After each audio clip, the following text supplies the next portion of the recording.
नमस्कार। जिंदगी एक सफर है और हर इंसान एक मुसाफिर। साथ तो हमारी हुजूम चलता है, लेकिन कोई किसी और की जिंदगी नहीं जीता है। हर इंसान को अपना सफर खुद ही तय करना होता है। राह में आने वाली बाधाओं का सामना खुद ही करना पड़ता है। ऐसा नहीं कि लोग मदद नहीं करते, लेकिन लोगों की मदद इस बात पर निर्भर करती है कि आप कितने मजबूत और सक्षम हैं। अपने आत्मबल को और अपने आत्मविश्वास को हमेशा ऊंचा रखिए। कर्म से, धर्म से और अर्थ से खुद को सक्षम बनाइए। हमेशा याद रखिए, सबय सहायक सबल के, को न निबल सहाय। पवन जगावत आग के, दिपहि देत बुझाए। अर्थात सभी सबल की सहायता करते हैं, निर्बल की सहायता कोई नहीं करता। जिस तरह पवन आग की लपटों को तेज कर देता है, मगर दीपक की लौ को बुझा देता है। पेश है मेरी लिखी एक छोटी सी कहानी, शीर्षक है आत्मबल। यदि मेरी कहानी आपको पसंद आती है तो मेरे वीडियो को जरूर लाइक करिएगा और शेयर कीजिएगा।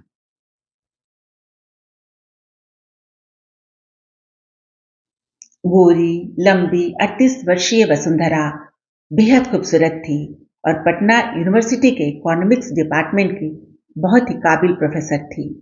10 वर्ष पूर्व उसका उसके पति से तलाक हो गया था। उसके पति का किसी और स्त्री से संबंध हो गया था और उसने उसे तलाक की मांग कर दी थी। बहुत प्रयास के बाद भी वसुंधरा अपनी शादी को नहीं बचा पाई और तलाक के कागजात पर उसने दस्तखत कर दिया। अपनी 6 वर्षीय बेटी पीहू को लेकर वो पटना चली आई और डिपार्टमेंट के बगल के प्रोफेसर्स फ्लैट में शिफ्ट हो गई। पटना उसका मायका था, वो यहीं रहकर पली बढ़ी थी।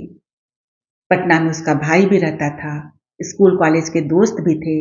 यह शहर उसके लिए जाना पहचाना था। यहाँ अकेले भी उसका गुजारा अच्छे से हो जाएगा, यह सोचकर वो पटना आ गई थी। निरुत्तम जी उसके डिपार्टमेंट के सीनियर प्रोफेसर थे। पहली मुलाकात में वो उसे असहज हो गई थी।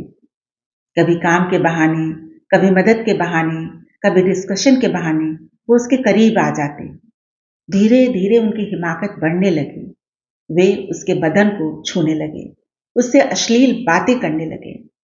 लोग क्या कहेंगे, वो तलाकशुदा है, लोग उसे ही दोष देंगे, ऐसा सोचकर वो सब बर्दाश्त करते जा रही थी। एक शाम जब वो अपने घर लौटी तो देखा निरुत्तम जी उसके ड्राइंग रूम में बैठे उसकी बेटी पीहू से बातें कर रहे हैं। उसने तुरंत उन्हें अपने घर से निकल जाने को कहा, लेकिन उस दिन वो बहुत डर गई। उसे लगा कि डिपार्टमेंट तक तो वो बर्दाश्त कर ले रही थी, लेकिन अब तो वो उसके घर पहुंच गए। अब हद हो गई। अब अगर उसने कुछ नहीं किया तो देर हो जाएगी। पर क्या करे, किससे मदद मांगे, इसी उलझन में पूरी रात वो नहीं सो पाई। सुबह 8 बजे वो सीधे हेड के केबिन में चली गई। उस वक्त डिपार्टमेंट खाली रहता था, केवल प्यून आया रहता था। उसने हेड को जाकर शुरू से लेकर कल तक की घटना बताई और उनसे निरुत्तम जी के खिलाफ कार्रवाई करने और उन्हें समझाने को कहा। लेकिन हेड साफ नकार गए। उन्होंने कहा कि हेड के पोस्ट के लिए उनकी और निरुत्तम जी की वैसे ही ठनाठनी चल रही है। अगर वे इस संदर्भ में कुछ कहते हैं तो निरुत्तम जी उन्हें बदनाम करने और साजिश रचने की बात कहेंगे। लेकिन वसुंधरा निराश नहीं हुई। वहां से निकलकर वो सीधे प्रिंसिपल के ऑफिस चली गई। वहां जाकर प्रिंसिपल को भी उसने शुरू से लेकर कल तक की घटना विस्तार से सुनाया और उनसे मदद की गुहार लगाई। मगर प्रिंसिपल ने भी सीधे मना कर दिया। उल्टे उसे ही शांत रहने को कहा, वरना कॉलेज की बदनामी होगी। अब वसुंधरा निराश हो गई। ऑफिस से निकलकर सोचने लगी कि क्या करे, किससे मदद ले। तभी उसकी नजर राहुल पर पड़ी। राहुल कॉलेज स्टूडेंट्स यूनियन का प्रेसिडेंट था और पिछले ही महीने एक प्रोफेसर को छात्राओं से बदसलूकी करने के आरोप में कॉलेज से निष्कासित करवा चुका था। प्रेसिडेंट के इलेक्शन लड़ने की वजह से राहुल की पढ़ाई छूट गई थी। वसुंधरा ने अपने घर पर देर रात तक जाकर उसे पढ़ाया था, नोट्स दिया था, जिससे राहुल बड़े अच्छे अंक से पास कर गया था। वो वसुंधरा का कृतज्ञ था। राहुल मेरी मदद जरूर करेगा, यह सोचकर उसने राहुल को अकेले ट्यूटोरियल रूम में बुलाया। उसे भी उसने शुरू से लेकर कल तक की घटना और प्रिंसिपल और हेड की बात भी बताया। राहुल ने बड़े ध्यान से उनकी सारी बातों को सुना। उसने देखा कि कैसे वसुंधरा का चेहरा अपमान और शर्म से लाल हो जाता था। फिर उसने कहा, मैम, लेकिन इस मामले में मैं भी आपकी मदद नहीं कर सकता हूं। मेरा फाइनल ईयर है, सर मुझे फेल भी कर सकते हैं। हताशा और गुस्से से वसुंधरा कांप उठी। उसने राहुल का कॉलर पकड़ लिया और एक जोरदार तमाचा उसके गाल पर जड़ दिया। तुम सब मर्द एक जैसे हो, केवल बड़ी बड़ी बातें करते हो। राहुल वैसे ही खड़ा रहा। उसने कहा, मैम, आप मुझसे क्या चाहती हैं? यही कि तुम निरुत्तम जी को धमकाओ, मारो, कुछ भी करो ताकि वो मेरा पीछा छोड़ दें। ये तो आप भी कर सकती हैं। राहुल ने शांत स्वर में कहा, अभी मारा ना मुझे थप्पड़। मैम, अपना आत्मबल जगाइए। हर इंसान को अपनी लड़ाई खुद लड़नी होती है, बाकी लोग सिर्फ मदद करते हैं। अगली बार जब सर आपसे कोई बदतमीजी करें, ऐसा ही एक जोरदार तमाचा उनके गाल पर दीजिए और शोर मचाइए। बाकी मैं संभाल लूंगा। अभी से आपके आसपास 2-4 स्टूडेंट हर समय मौजूद रहेंगे। इन्हीं बातों पर विचार करते हुए वसुंधरा डिपार्टमेंट में चली आई। उस समय कमरे में कोई नहीं था। पानी पीते हुए वो सोचने लगी कि कैसे क्या किया जाए। तभी निरुत्तम जी कमरे में आ गए।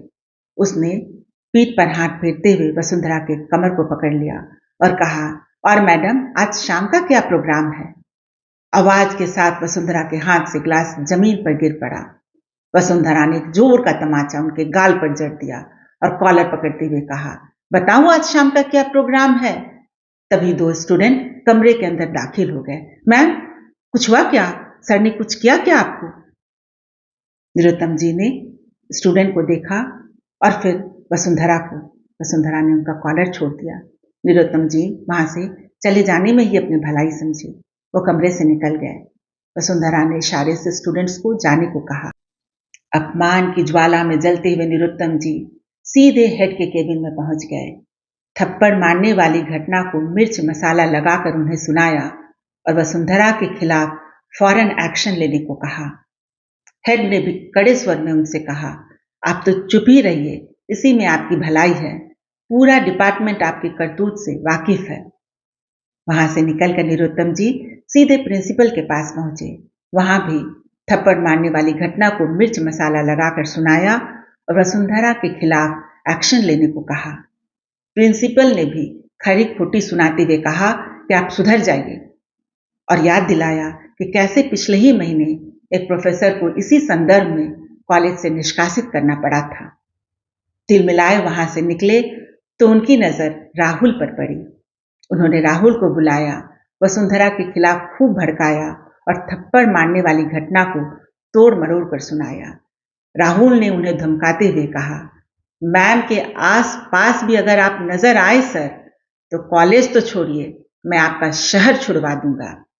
आपकी भी बीबी बेटी है, याद रखिएगा। निरुत्तम जी ने वसुंधरा से दूरी बनाए रखने में ही अपनी भलाई समझी। इसके बाद से वसुंधरा को कभी कोई परेशानी नहीं हुई। उसने अपने जगे हुए आत्मबल को हमेशा जगाए रखा। उसे यह बात समझ आ गई थी कि यह संसार हमेशा सबल की ही सहायता करता है। Thank you.